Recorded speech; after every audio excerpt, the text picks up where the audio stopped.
되게 하심을 감사합니다. 피조물 된 인간이 창조된 하나님을 경배하고 예배함이 최고의 복인 줄 알고 감사드립니다. 오늘 우리 예배를 기뻐 받아 주옵소서. 지난 한 주간 동안 지었던 모든 허물과 죄들을 예수님의 십자가의 보혈로 깨끗하게 씻어 주시옵소서. 나라와 민족을 복되게 하시고 다시는 6.25와 같은 전쟁이 땅에 일어나지 않도록 하나님이 불쌍히 계시고 지키시고 보호하시고 변화되게 하여 주옵소서. 저어두운 북한 땅에 복음의 빛이 찬란하게 비치게 하시고 공산주의, 독재주의, 무신론의 사상이 이 한반도를 다 떠나게 하여 주시옵소서. 우리 한국교회가 일어나 빛을 발하게 하시고 이 민족과 세계 열방에 복음을 힘차게 증거하는 하나님의 교회들로 세워주시옵소서. 양문교회 성령 충만한 교회, 은혜가 충만한 교회, 믿음이 강한 교회, 기도의 능력이 경험되는 복된 교회로 키워주시고 인도하시고 한 영혼이라도 더 구원받아 천국 시민 되게 만드는 데 쓰임받는 교회가 되게 하여 주옵소서. 오후 예배에 찾아오는 우리 어르신 예배도 함께 해주셔서 그들에게도 믿음, 소망, 사랑, 천국이 믿어지도록 축복하여 주옵소서. 오늘 말씀 통하여 은혜 받기 원합니다. 성령이여 충만하게 임하여 주시고 전하는 자 듣는 자 다 은혜 받는 복된 시간들이 되게 하여 주옵소서. 온 예배가 주께 영광 돌리기 원합니다. 우리를 사랑하시고 함께 하시는 예수님 이름으로 감사하며 기도합니다. 아멘. 전을 자고 있는 분들의 인사합시다. 성령 충만합시다.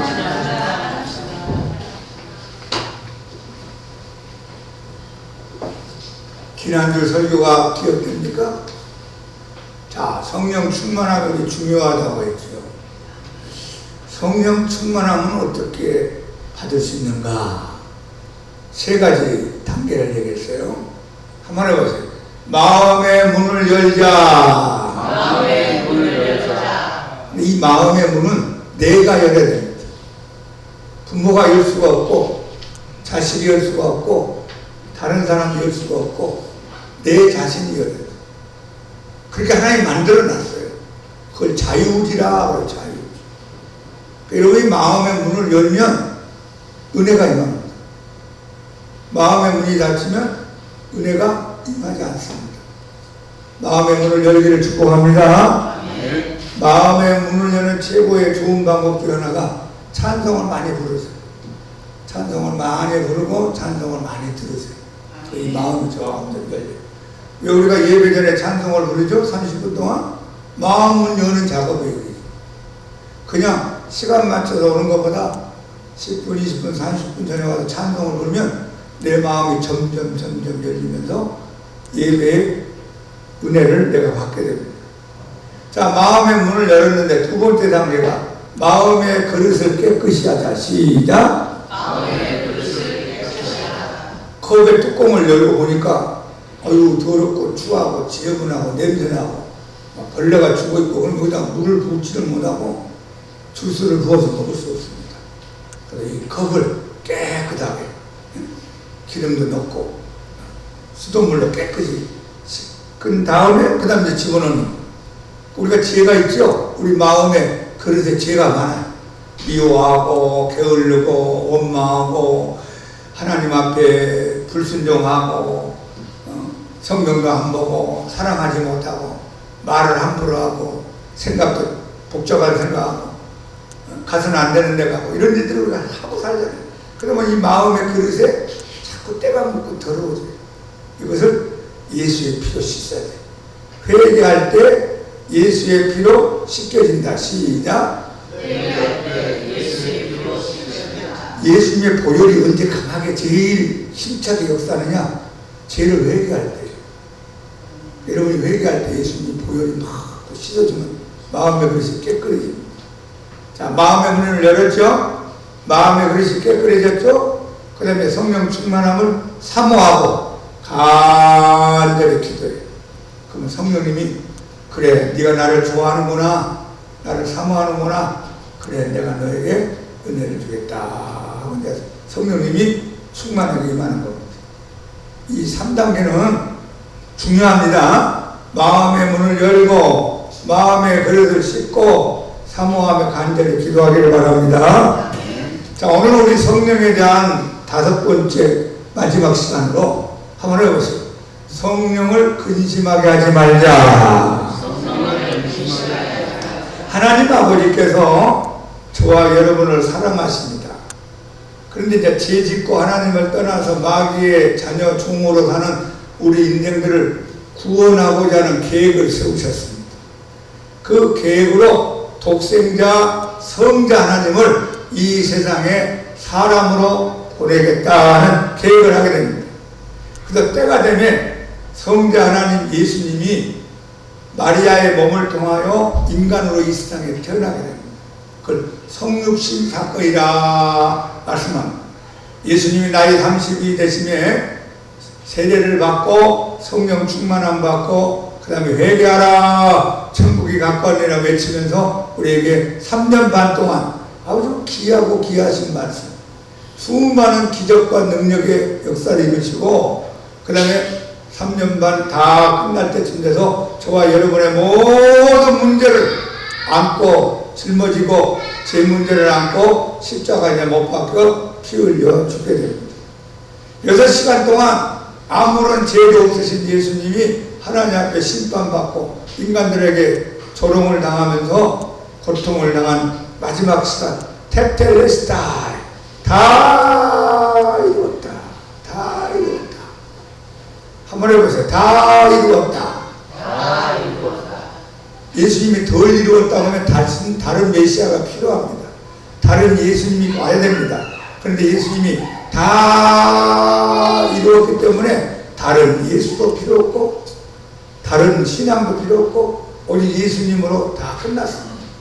그리고 장사 지낸 바 되었다가 3일 만에 이제 부활하시고 이 세상에 40일 동안 계시다가 많은 사람들이 보는 앞에서 하늘나라로 승천하시고 그 다음에 하나님 보좌 우편에 앉아 계시면서 저와 여러분의 천국의 집을 주님이 지금 짓고 있다고 성경은 말씀합니다. 예수님이 다 우리의 구원의 길을, 영생의 길을, 천국의 길을 마련해 놓았는데 그 다음에 이걸 우리가 내 것으로 만들기 위해서 오실 분이 성령님이십니다. 성령님이 이 세상에 오셔야만 저와 여러분이 예수님의 귀한 사역을 믿고 거듭나고 제사함 받고 영생 얻고 천국 가는 모든 처음부터 마지막까지를 우리와 함께 계시면서 인도하고 가르치고 감동하시고 깨닫게 해주시고 은혜 주시고 능력 주시는 사역을 성령님이 하십니다. 2000년 전에 갈보리 십자가의 사건과 은혜를 2000년 후에 살고 있는 저와 여러분하고 연결시키는 분이 누구라고요? 성령님이십니다. 그러니까 성령님의 도우심이 없이는 여러분과 내가 신앙생활을 할 수가 없습니다. 성령님이 오셔야만 거듭나요. 성령님이 오셔야만 목사님의 설교가 믿어집니다. 성령님이 오셔야만 이 성경책이 확신이 되고 믿어집니다.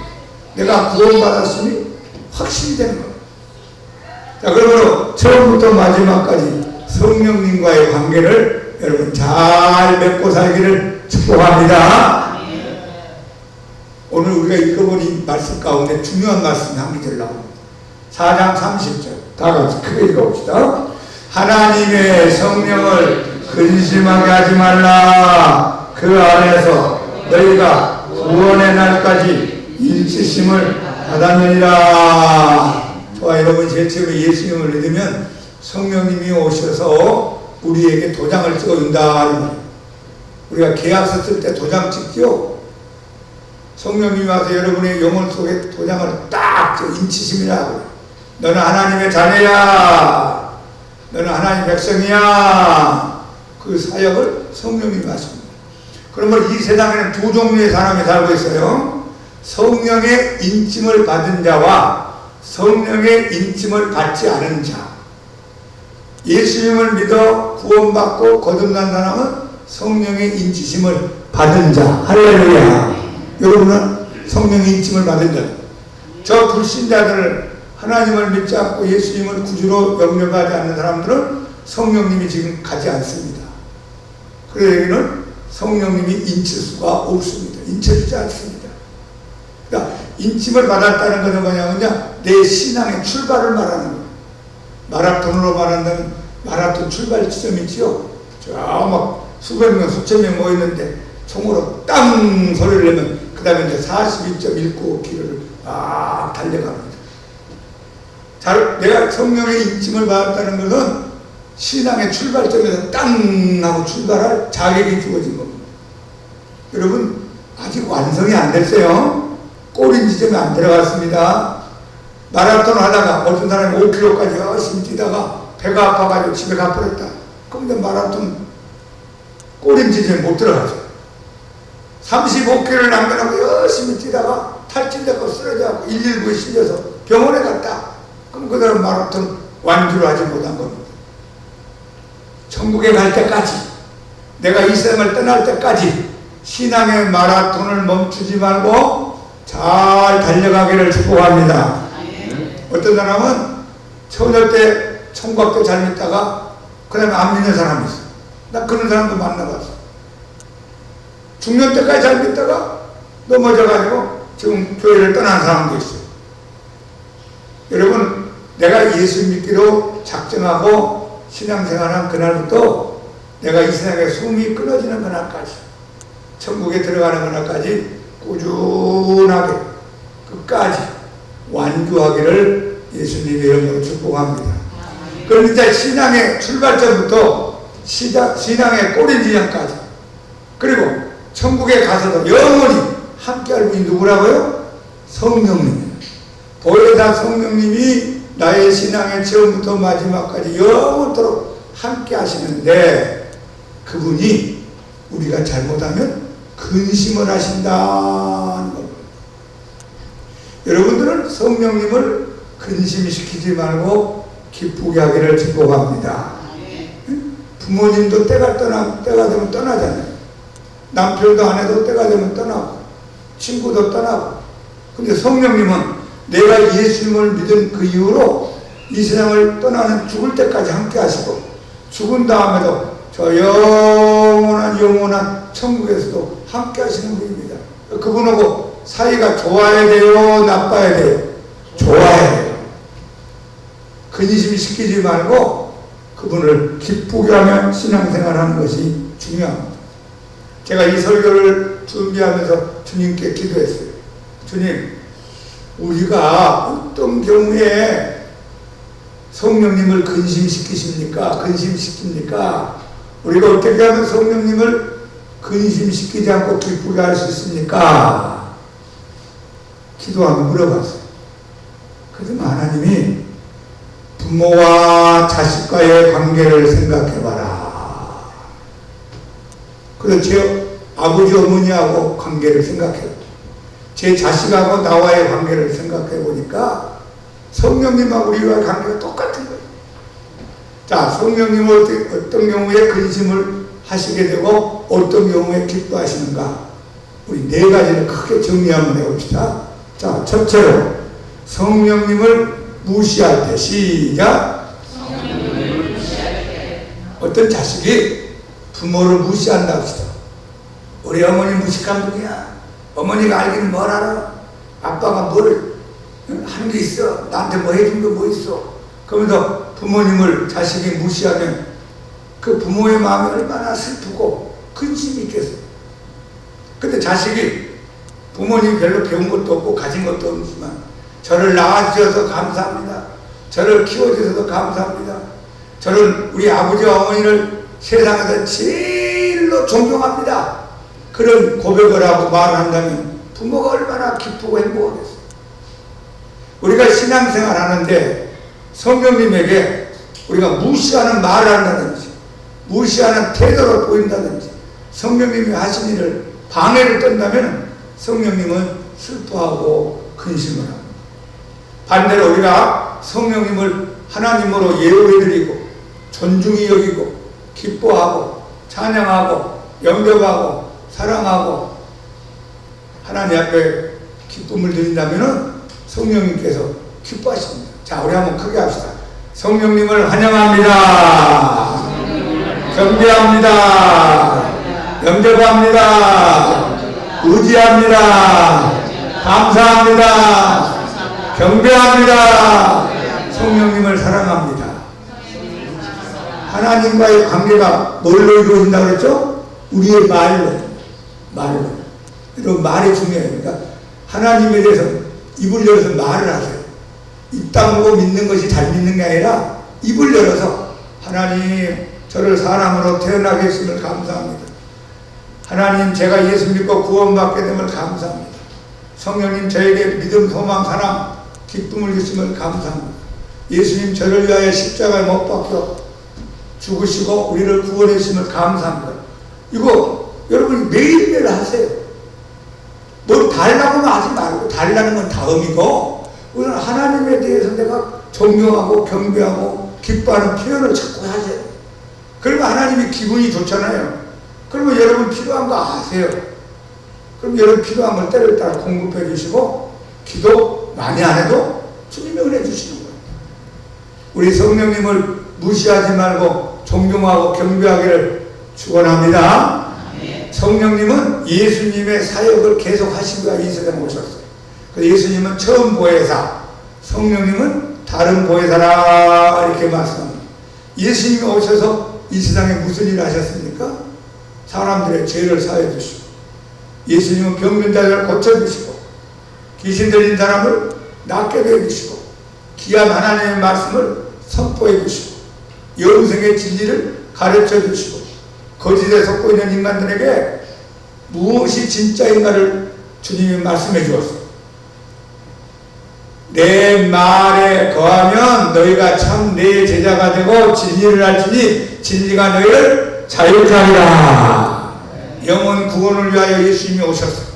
그리고 우리를 지옥에 가지 않고 천국에 보내기 위하여 천국에 가라고 말씀하시고, 지옥이 얼마나 무서운가도 예수님이 말씀하면서 십자가에 못 박혀 죽으시고 우리를 천국 가는 길을 열어놓았습니다. 그리고 지금도 성령님이 이 세상에 오셔서 무슨 일을 하시겠어요? 제사함의 은총을 선포하고, 병을 고쳐주기도 하고, 귀신 들린 사람을 고쳐주기도 하고, 진리의 말씀을 선포하고, 영생의 길을 가르쳐 주시고, 사랑을 주시고, 지옥 가지 않고 천국 가는 길을 저와 여러분에게 가르치시는 사역을 성령님이 하십니다. 그 성령님이 하시는 사역을 우리가 적극적으로 인정하고 환영하고 기뻐하고 감사하고, 또 이 성령님이 하시는 일을 우리가 쓰임받는데 하나님 앞에 도구가 되고 그릇이 되기를 축복합니다. 그러면 성령님이 기뻐하세요. 성령님 절대로 무시하지 마시고, 성령님 사역을 방해하지 말고, 성령이 하시는 사역을 적극적으로 협조하는 저와 여러분 되기를 예수님 이름으로 축원합니다. 두 번째, 성령님이 근심할 때가 있느냐 한번 합시다. 하나님의 말씀을 불순종할 때. 저도 어릴 때 부모님 말을 안 들었을 때 있을 거 아니에요. 부모님이 이렇게 하라고 뭐라고 반론을 제기하고 불순종하면 말 안 들을 때가 있을 거 아니에요. 여러분도 마찬가지. 부모가 언제 마음에 근심이 있고 슬픔이 있느냐? 부모가 말하는데 한 귀로 듣고 한 귀로 흘러버리고, 그 말을 갖다가 우습게 알고 그 말을 따르지 않고 지멋대로 살아갈 때 부모의 마음의 기쁨이 사라지고 근심과 슬픔이 다가옵니다. 반면에 자식이 부모의 말을 잘 듣습니다. 경청합니다. 부모의 말을 따르려고 노력을 합니다. 그러면 부모의 마음이 기쁘고 부모의 마음이 즐겁습니다. 우리가 하나님의 자녀가 됐는데 하나님이 여러분에게 말씀을 하실 때 그 말씀을 한 귀로 듣고 한 귀로 흘려버리고, 하나님 말씀을 무시해버리고 하나님 말씀을 우습게 알면은 하나님 마음이 얼마나 슬프고 근심이 되겠어요. 반면에 내가 하나님 말씀을 잘 경청하고 그 말씀을 들으려고 노력을 하고 그 말씀을 따라 순종을 하면 성령님께서 기뻐하고 즐거워합니다. 저와 여러분, 하나님 말씀을 한 귀로 듣고 한 귀로 흘려버리지 말고 마음에 새기고 그 말씀을 실천하려고 노력하는 여러분 되기를 축복합니다. 이스라엘의 이스라엘의 1대 왕이 누굽니까? 사울왕. 2대 왕이 다윗왕. 3대 왕이 솔로몬 왕이죠. 이스라엘 백성들이 왕을 달라고 아우성을 치니까 원래는 하나님이 주고 싶은 마음이 없었는데 하도 야단법석하니까 이스라엘의 초대 왕으로 사울을 세웁니다. 사울은 제일 처음에 겸손했어요. 키도 크고 얼굴도 잘생긴 아주 왕의 그릇입니다. 그걸 세워놨는데 제일 처음에 잘 나가는데 점점 가다가 보니까 이 사울왕이 하나님의 근심거리가 된 왕이 되어버렸어요. 하나님이 기뻐하지 않는 불순종하는 왕으로 점점 격길로 가기 시작합니다. 자, 우리 한번 성경 같이 한번 읽어볼까요? 사무엘상 15장 10절에 11절 시작. 여호와의 말씀이 사무엘에게 임하니라. 이르시되 내가 사울을 왕으로 세운 것을 후회하노니 그가 돌이켜서 나를 따르지 아니하며 내 명령을 행하지 아니하였음이라 하신지라. 사무엘이 근심하여 온 밤을 여호와께 부르짖으니라. 슬픈 이야기가 기록되어 있습니다. 사울왕이 왕의 직분을 받은 것은 그 사울왕이 혼자 잘 먹고 잘 살라고 하기 위해서 세우는 것이 아니라 하나님의 뜻을 선민된 이스라엘 백성들에게 나타내는 통로로 쓰임받게 하려고 사울왕을 세웠습니다. 그런데 하나님 말씀하기를 내가 사울을 왕으로 세운 것을 후회한다. 하나님이 마음 아픈 얘기입니다. 제가 이 말씀을 읽으면서 하나님이 나를 목사로 세워놨는데 강 목사를 세운 것을 후회하면 안 된다 하는 생각이었어요. 여러분을 장로님으로 권사로 집사로 하나님이 세우셨어요. 여러분이 그 직분에 맞는 일에 순종하고 충성하면 하나님이 기뻐하지만 만약에 그 직분을 잘 감당하지 않고 도리어 하나님의 마음을 아프게 하는 사람이 된다면 하나님이 슬퍼하십니다. 우리 끝까지 직분에 맞는 충성자가 되기를 축원합니다. 그가 돌이켜서 사울왕이 돌이켜서 나 하나님을 따르지 아니하고 내가 말하는 명령을 순종하지 아니하였습니다. 이 말씀이자 사무엘 선지자에게 들려왔습니다. 이 말씀을 받은 사무엘이 마음이 기쁘겠어요. 하나님 마음이 그대로 사무엘에게 임합니다. 사무엘이 잠이 오지 않습니다. 근심하면서 지금 뭐라면 철야 기도를 합니다. 온 마음을 여호와께 부르짖고 울었습니다. 여러분 왜 이런 일이 날까요? 하나님 말씀을 불순종하고 살기 때문에. 그릇이 클수록 직분이 귀할수록 더 순종하는 저와 여러분 되기를 예수님의 이름으로 축원합니다. 사무엘상 15장 22, 23절 한번 계속 읽어봅시다. 사무엘이 이르되 여호와께서 번제와 다른 제사를 그의 목소리를 청종하는 것을 좋아하신 같이 좋아하시겠나이까. 순종이 제사보다 낫고 듣는 것이 순양의 기름보다 나으니 이는 거역하는 것은 점치는 죄와 같고 완고한 것은 사신 우상에게 절하는 죄와 같음이라. 왕이 여호와의 말씀을 버렸으므로 여호와께서도 왕을 버려 왕이 되지 못하게 하셨나이다. 사무엘이 가서 사울왕한테 전해준 말씀입니다. 아주 중요한 귀한 말씀입니다.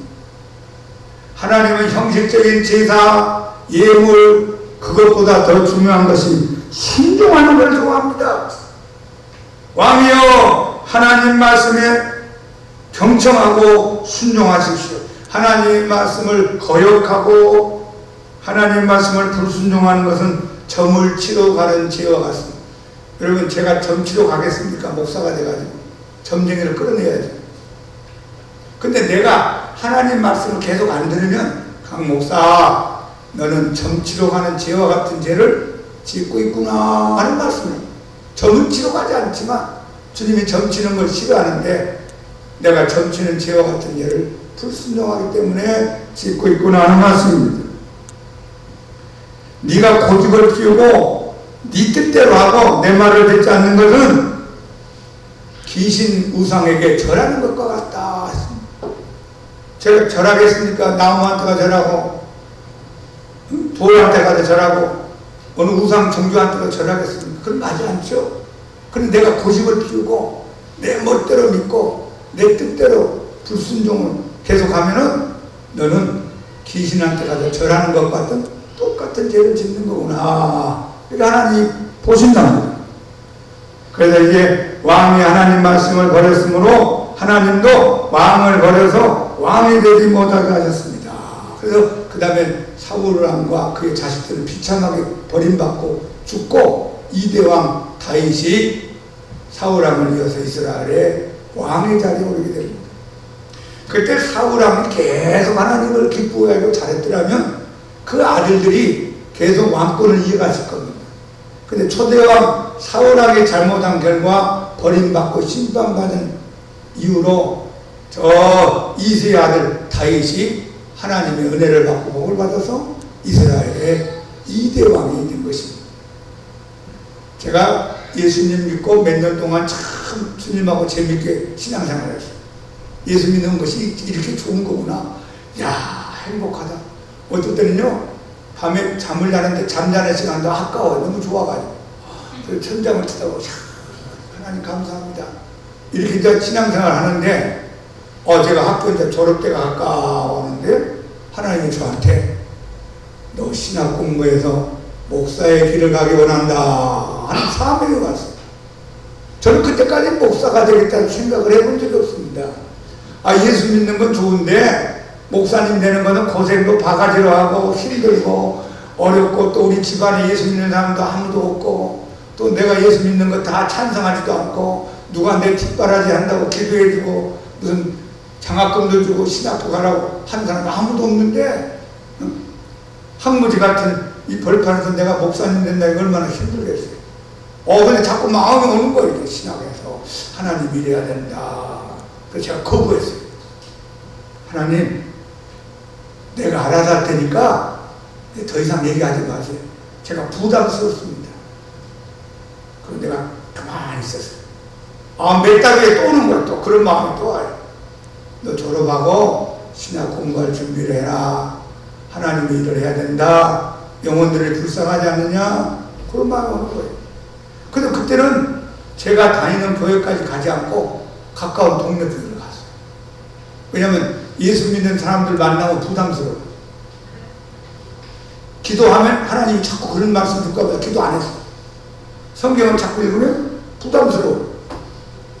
그래도 안 믿을 수는 없으니까 주일날 만예배 딱 11시에서 12시 10분까지 예배 시작했다고 예배 끝나자마자 집으로 가버렸어요. 하나님하고 이제 관계가 점점 서먹서먹해지는 어느 날 도서관에서 책을 보고 있는데 주님이 이런 말씀을 하신 거예요. 너는 나를 누구라고 생각하고 믿느냐? 근데 제가 가장 좋아했던 말씀이 예수님은 진짜 길이요 진리요 생명이다. 그래? 내가 진짜 이 길이요 진리요 생명이라면 어떻게 믿어야 되느냐? 열심히 뜨겁게 믿어야 된다고 생각합니다. 그러면 저 세상에 있는 사람들은 길도 모르고 진리도 모르고 생명도 모르고 사는데 그들의 마지막은 지옥이고 마귀하고 형벌을 받게 돼 있는데 저 사람들이 불쌍하지 않느냐? 네가 먼저 길이요 진리요 생명과 천국을 왔으니 네가 먼저 앉아서 저 모르는 불쌍한 사람들에게 예수가 길이요 진리요 생명이요 예수 믿어 구원받아 영생하다 천국 가는 것이다. 이걸 전해주는 것이 얼마나 중요하겠느냐. 예수님이 길이요 진리요 생명이 되심을 전해주는 것이 인류를 사랑하는 최고의 방법입니다.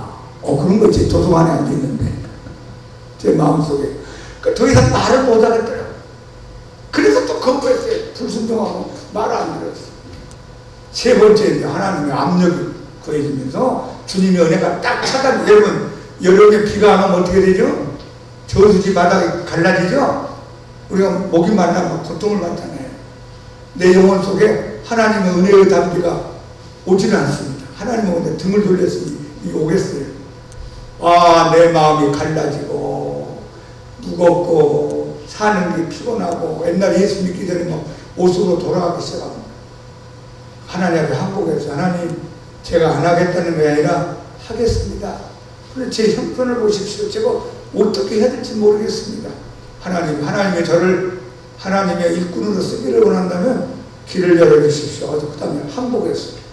5일 만에 연결해서 신학을 공부하고 여기까지 왔어요. 할렐루야. 돌이켜보니까 그때 하나님 얼마나 근심했을까 생각해봤어요. 우리가 부모님의 말씀을 안 듣고 계속 어긋난 길로 간다고 합시다. 그때 그 부모님이 얼마나 잠이 안 오고 근심을 하고 슬퍼했을 거예요. 하나님 저 때문에 그래도 몇 년 동안 막 사랑하면서 좋아가지고 하나님 감사합니다 살던 내가 하나님 말씀이 들려왔을 때 결정적으로 하나님 간섭하지 마세요. 내가 알아서 하겠습니다. 내가 알아서 돈도 벌고 결혼도 하고 때가 되면 신학할 테니까 지금은 아닌 것 같습니다. 했을 때 하나님 얼마나 슬펐겠어요. 근데 제가 이 하나님과의 관계를 회복하게 하여 100일 동안 아침 금식을 하면서 낮 시간에 매일 1시간 교회 가서 기도했어요. 하나님 잘못했습니다. 다시는 그러지 않겠습니다. 하나님 제가 불순종한 죄를 용서해 주옵소서. 하나님하고 이렇게 재밌게 살다가 해바라기하고 해하고 이렇게 바라보고 살다가 해하고 해바라기가 등을 돌면서 하나님하고 나와 이렇게 바라보고 살다가 하나님이 등을 돌리고 하나님 은혜가 차단되면서 내가 은혜를 못 받으니까 이 지옥의 지옥, 마음의 지옥이 생기는 거예요. 이걸 다시 하나님 앞으로 내가 나가서 회개하면서 하나님 얼굴과 내 얼굴이 마주보게 하는데 100일 정도 걸렸어요. 100일. 그래서 제가 그때 깨달았어요. 하나님 말을 안 듣고 사는 것이 무서운 일이구나. 그 다음부터 제가 신학을 하고 전도사 생활하고 개척교회를 하고 목사 생활하고 여기까지 오는 동안 한 번도 하나님 말씀에 대해서 노라고 하지 않으려고 노력했어요. 여러분, 하나님 말씀 앞에 불순종하지 말고 순종하여 하나님의 마음을 기쁘게 즐겁게 하는 복된 효자 성도가 되기를 축원합니다. 세 번째, 성령님이 언제 근심하실까? 한번 해보세요. 경건 생활을 게을리할 때. 학교 다니는 중학생이 학교를 열심히 가고 공부를 해야 되잖아요. 중학생이 학교는 안 가고 온도나 마시고 있고 담배나 피우고 있고 술이나 먹고 있고 나쁜 친구들하고 어울려 다니고 밤늦게까지 집에 들어오지도 않고 그러면 부모의 마음이 얼마나 근심되겠어요. 얼마나 슬프겠어요. 어찌다가 내 자식 가운데 저런 자식이 나타났을까. 내가 자식을 잘못 키우고 있구나. 아마 부모님 마음이 자책이 될 거예요. 근데 만약에 학교 다니는 아들, 딸들이 자기가 자기를 잘해줍니다. 학생으로서 공부도 열심히 하고 좋은 친구 사귀고 그 다음에 집안의 생활도 반듯하게 하고 부모가 얘기할 필요가 없어. 잘하다. 그럼 부모님이 얼마나 마음이 기뻐했어. 어떻게 내 집안에 저런 자식이 태어났을까. 아마 은근히 다른 사람들한테 자식들 자랑하고 싶을 거예요. 성령님도 마찬가지입니다. 성령님 우리가 믿고 함께 사는데 성령님이 원하는 일을 하지 않고 계속 잘못된 길로 간다면 성령님도 슬퍼할 것입니다. 저와 여러분이 하나님과의 관계를 잘 맺기 위하여 경건 생활을 해야 됩니다. 경건한 생활. 하나님과 관계를 유지하는 관계가 경건 생활입니다. 그게 뭘까요? 기도 생활, 찬송 생활, 말씀 생활, 순종의 생활, 봉사의 생활, 전도의 생활, 예배 생활. 이게 다 경건 생활하는데 필요한 겁니다. 그런데 만약에 제가 여러분들이 성경을 안 봐, 설교도 안 들어요. 그러면 성령께서 여러분 안에서 근심하는 거예요. 너 영혼의 밥을 먹지 않고 어떻게 신앙생활 잘할 수 있겠냐. 여러분, 우리가 육신의 밥을 세끼 먹듯이 영혼의 밥을 먹어야 된다. 영혼의 밥이 뭐라고요? 하나님 말씀입니다. 사람이 떡으로만 살 것이 아니요 하나님 입에서 나오는 모든 말씀으로 말미암아 살 것입니다. 그 말씀의 밥을 먹어야만 내 영혼이 힘을 내고 인생을 힘차게 살아가는데 말씀의 양식이 부족해요. 그럼 여러분 신앙생활을 잘할 수 없습니다. 경건생활에 실패하면 신앙생활을 못합니다. 기도는 영혼의 호흡입니다. 여러분이 숨 쉬는 것이 잘 때도 숨을 쉬고 걸어갈 때도 숨을 쉬고 밥 먹을 때도 숨을 쉬고 만약에 숨을 자는데 안 쉰다 그러면 죽는 거잖아요. 그런 것처럼 내 영혼의 숨을 쉬어야 돼요. 그것이 기도입니다. 자, 말씀은 밥이요. 시작. 기도는 숨 쉬는 것이다. 말씀의 양식을 많이 먹고 기도를 막 숨을 열심히 쉬면 그 사람 살아 움직입니다. 그런데 내가 기도 생활 게을리야. 기도 안 하고 말씀의 양식도 안 먹고 그러면 누가 내 안에서 근심한다고요? 성령님이 슬퍼하고 근심합니다. 찬양을 불렀는데 찬양을 안 불러요. 예배 드렸는데 예배를 경홀히 예배를 잘 안 드려요. 사랑해야 되는데 사랑을 제대로 하지 않아요. 감사해야 되는데 감사하지 않고 원망 불평만 하고 있어요. 주님 앞에 헌신했는데 헌신하지 않고 있어요. 그러면 성령께서 안에서 경건 생활을 부족하게 하는 나를 생각할 때마다 슬퍼하고 성령께서 기뻐하지 않습니다. 저와 여러분 말씀을 가까이 하고 기도를 힘쓰고 찬양을 열심히 부르고 예배를 잘 드리고 서로 사랑하고 감사 열심히 하고 하나님 앞에 영광 돌리는 적극적인 신앙생활의 경건생활을 잘해서 성령님을 기쁘게 하고 즐겁게 하는 여러분 되기를 예수님 이름으로 축원합니다. 이게 실패가 되면은 그게 실패하면 부모 입장에서 볼 때 자식이 밥을 안 먹고 다녀요. 자식이 밤에 잠도 안 자고 다녀요. 자식이 형제간에 서로 싸움이 나고 다녀요. 자식이 못된 일만 계속 하고 다녀요. 그러면 부모 마음 얼마나 아프겠어요. 자식은 자식인데 기쁘지 않은 자식이 너무 많은 겁니다. 여러분 우리 하나님 앞에 효자심자 기쁘게 하는 하나님의 자녀들 되기를 축원합니다. 자, 마지막 네 번째 성령님이 슬퍼하는 경우는 한번 해보세요. 어두움에 계속 머무를 때, 어두움을 계속 따를 때, 자녀가 계속 어두움의 인생의 길을 걸어간다 합시다. 부모는 근심하고 걱정됩니다. 언젠가 어느 프로를 보니까 아들이 교도소를 갔어요. 무슨 일로 교도소 가서 어느 일정한 기간 동안 교도소 생활하는데 혼자 사시는 할머니 할머니 매일 면회를 가는 거예요. 면회를 그 할머니 어머니가 겨울에는 그 어머니가 따뜻한 방에서 자지도 않아요. 전기장판도 없어요.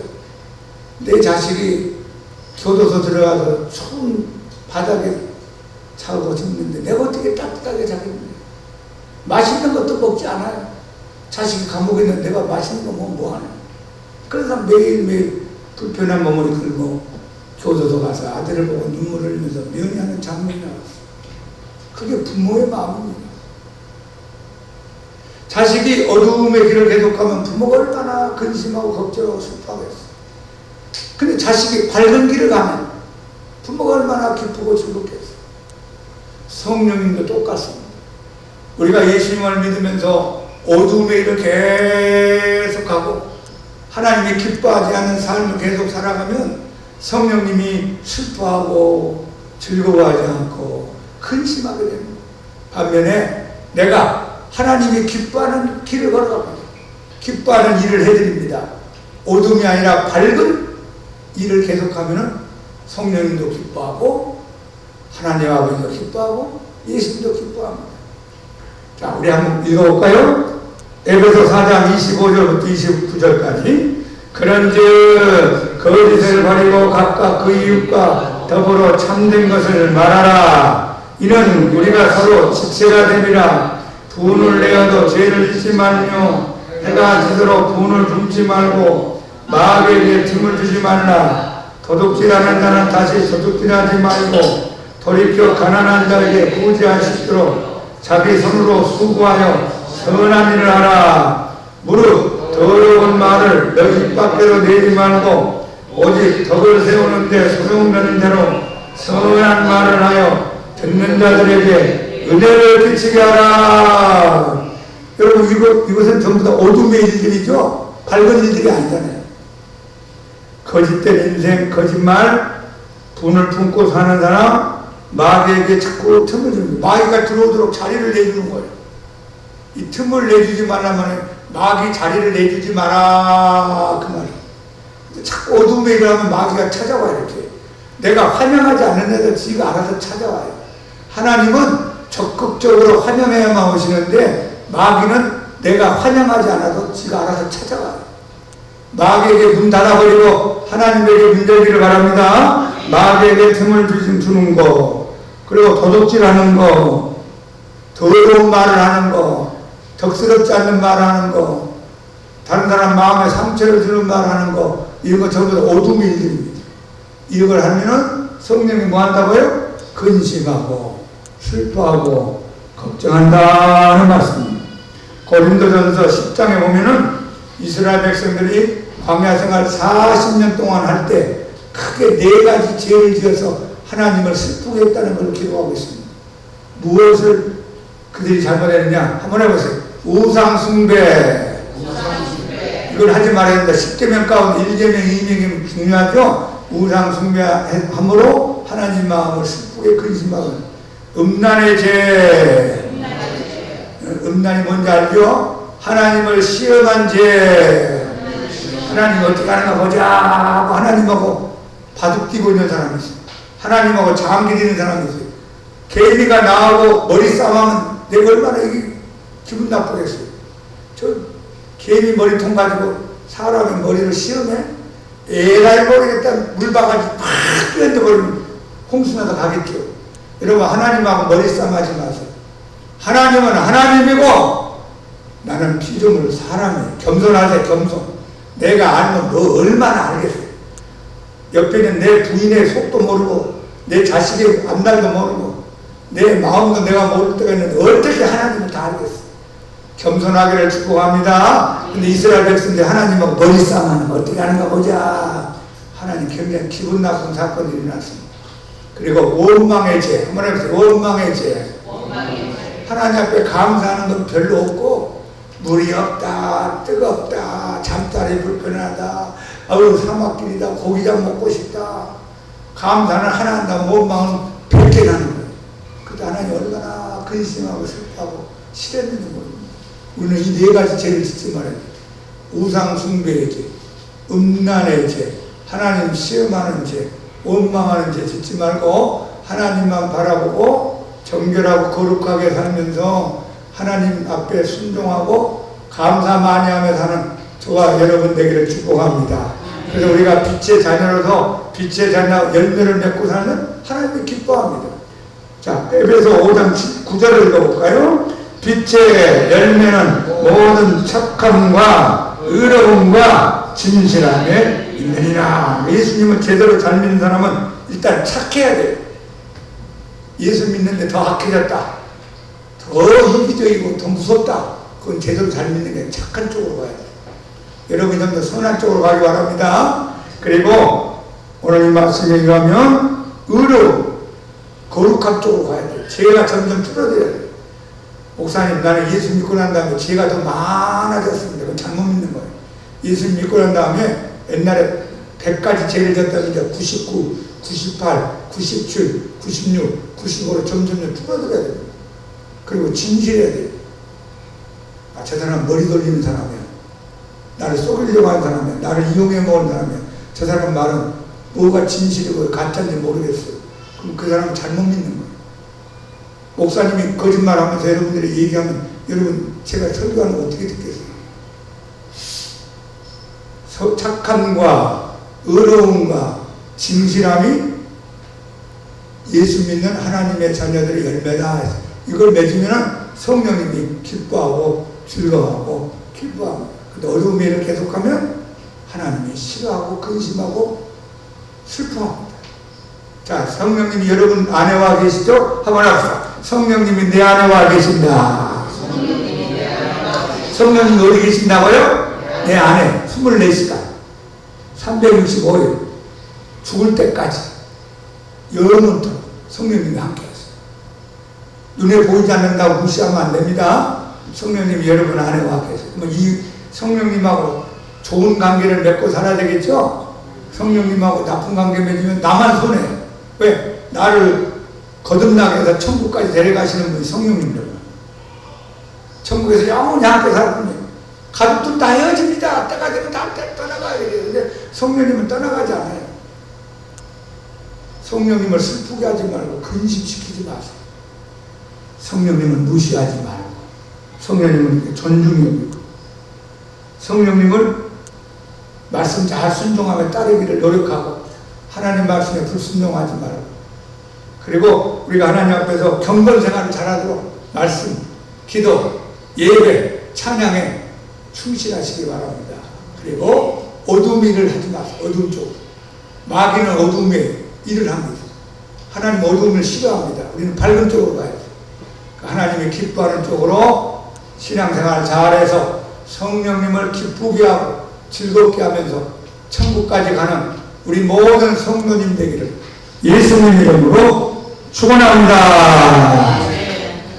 찬송가 우리 191장 다시 한번 힘차게 불러주세요.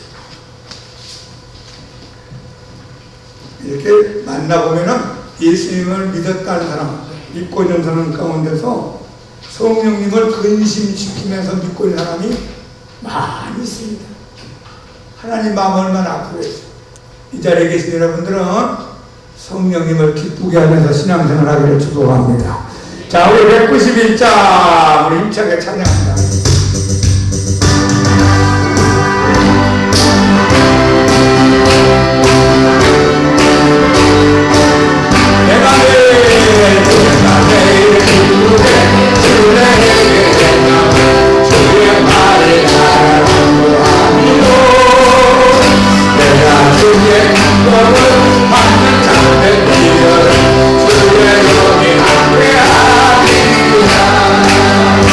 성령의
받는 길입니다. 천국까지 영원토록 함께하는 분은 보혜사 성령님, 여러분 아내와 계세요. 이분을 무시하지 말고 좋은 관계 속에서 재밌게 신앙생활하다가 천국 가기를 축복합니다. 눈에 안 보인다고 없다고 함부로 행동하지 말고, 눈에 보이지 않는다고 함부로 어둠의 길을 가지 말고 주님이 기뻐하는 신앙을 갈 수 있기 바랍니다. 우리 찬송 하나 더 부릅시다. 430자 주와 같이 길 가는 것 즐거운 일 아닌가. 우리 주님 걸어가신 발자취를 받게.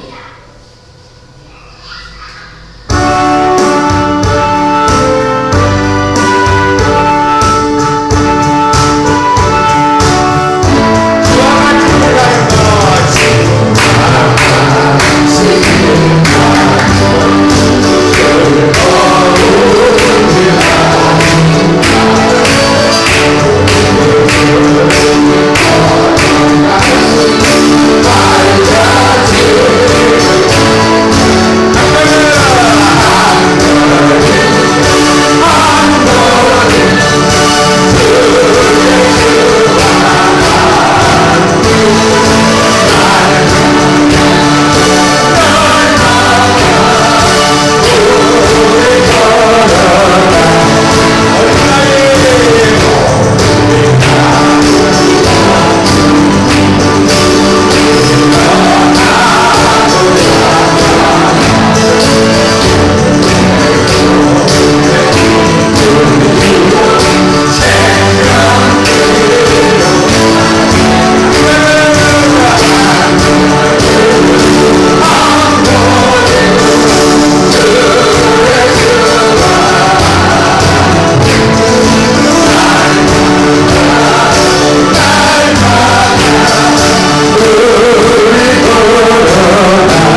주님, 우리가 어릴 때를 생각해 볼 때 부모님 마음을 근심시키고 슬프게 했을 때가 있음을 회개합니다. 주님, 나로 인하여 부모님을 기쁘게 하고 즐겁게 했어야 되는데 근심과 슬픔을 주었던 모든 허물들을 용서해 주옵소서. 부모님과 나 사이를 생각해 보니 성령님과 나 사이의 관계를 생각하게 하심을 감사합니다. 성령님을 무시하고 성령님의 사역을 방해했던 허물과 죄가 있었습니다. 용서해 주시옵소서. 성령님 존중하고 귀하게 여기고 성령님을 사랑하는 자가 되게 하옵소서. 부모의 말씀에 불순종했던 적이 있듯이 우리가 하나님 말씀을 불순종할 때 성령님이 슬퍼했던 걸 깨달았습니다. 앞으로는 하나님 말씀에 순종하기를 힘쓰기 원합니다. 하나님, 우리가 신앙이 점점 자라서 하나님 보기에 경건한 생활을 잘 하기를 원할진데 연수는 많이 믿었지만 신앙이 아직 자라지 못하고 열매 맺지 못하고 있는 걸 하나님 회개합니다. 말씀을 가까이 하고 기도를 가까이 하고 찬양을 부르고 예배의 승리자가 되고 감사하며 사랑하며 주님 앞에 영광 걸리는 빛의 열매를 맺고 살게 하여 주옵소서. 마귀가 좋아하는 쪽으로 가지 말고 하나님 싫어하는 일은 나도 싫어하게 하시고 하나님 좋아하는 일은 나도 좋아하며 빛의 열매를 맺는 저희 모두가 되게 하옵소서. 성령님 기쁘게 하고 신앙생활하기 원합니다. 성령님 즐겁게 하며 신앙생활하기 원합니다. 성령님 우리 안에 와 계심을 감사합니다. 환영합니다. 영접합니다. 경배합니다. 찬양합니다. 성령님 사랑합니다. 이 땅을 떠나는 그날까지 우리와 함께 해주심을 감사합니다.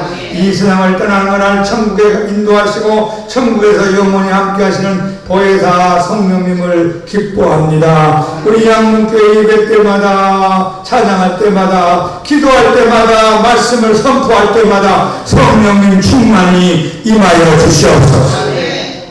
예수님의 이름으로 감사하며 기도합니다. 할렐루야. 우리 성령님 기쁘게 하는 저와 여러분 되기를 축원합니다. 오늘 설교는 간단해요. 제가 어릴 때 부모님과의 관계, 제 자식들이 어릴 때 나와의 관계, 나와 성령님과의 관계를 생각해 보시면 답이 나옵니다. 성령님을 어떻게 하면 나를 기쁘게 할까? 남은 인생 성령님을 기쁘게 하면서 예수 잘 믿는 우리 모두가 되기를 예수님 이름으로 축복합니다. 자, 620장 찬양하시면서 감사하는 마음으로 하나님께 헌금 드리겠습니다.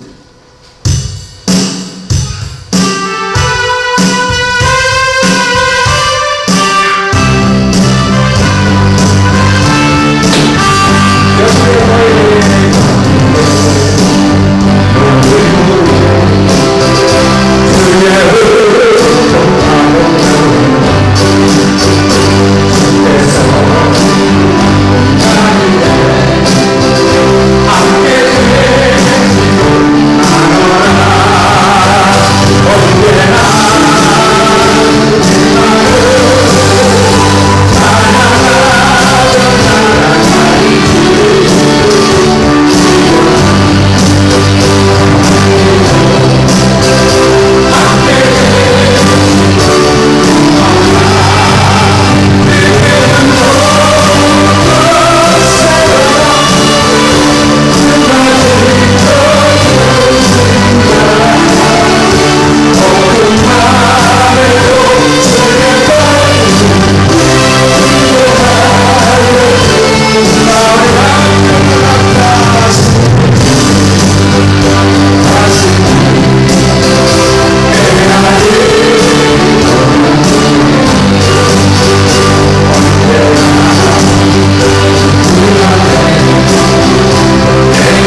감사합니다. 성령님 우리와 항상 함께 계심을 감사합니다. 성령님으로 충만하게 원합니다. 성령님 진리 가운데 인도하시고 이루하시고 믿음 소망 사랑에 넘치게 하심을 감사합니다. 평강과 기쁨과 은혜를 주심을 감사합니다. 우리는 앞길을 알지 못하오니 성령님 우리 앞길을 진리 가운데 인도하시고 주님의 뜻 가운데 인도해 주시고 이 생을 떠나는 그날까지 믿음 생활 잘 할 수 있도록 도와주시옵소서. 성령님 근심 시켰던 모든 죄를 다 회개합니다. 하나님 과거에 모르고 성령님 마음을 슬프게 했던 거 다 회개하오니 용서해 주시고 오늘 이후로 성령님을 기쁘게 즐겁게 행복하게 하는 믿음의 아들 딸들 되게 하여 주옵소서. 주의 은혜 감사하여 11조 감사 주일에 성교 구제헌금 하나님 앞에 믿음으로 드리오니 기뻐 받아주시고 하늘의 복과 땅의 복으로 넘치도록 축복하여 주시고 성령님과 살아가는 이 세상의 삶이 기쁘고 즐겁고 행복한 동행하는 길이 되게 하여 주옵소서. 우리 성도님들의 가정을 복되게 하시고 직장에 승리가 있게 하시고 인간관계가 하나님 아름답게 해주시고 몸이 아프지 말게 해주시고 자식들의 앞날이 열리게 하여 주시고 우리 인생 가운데 근심 걱정 다 떠나가고 기쁨과 즐거움으로 충만케 하여 주옵소서. 이제는 우리 주 예수 그리스도의 하나님 아버지의 크신 사랑하심과 성령님의 감동 충만 귀한 은혜가 성령님을 근심하게 하지 않고 도리어 성령님을 기쁘고 즐겁게 하며 신앙의 길을 신비롭게 가기를 기뻐하는 우리 모든 사랑하는 주의 자녀들 인생과 가정과 하나님과 양문교회와 인민교회에 항상 함께하기를 축원합니다.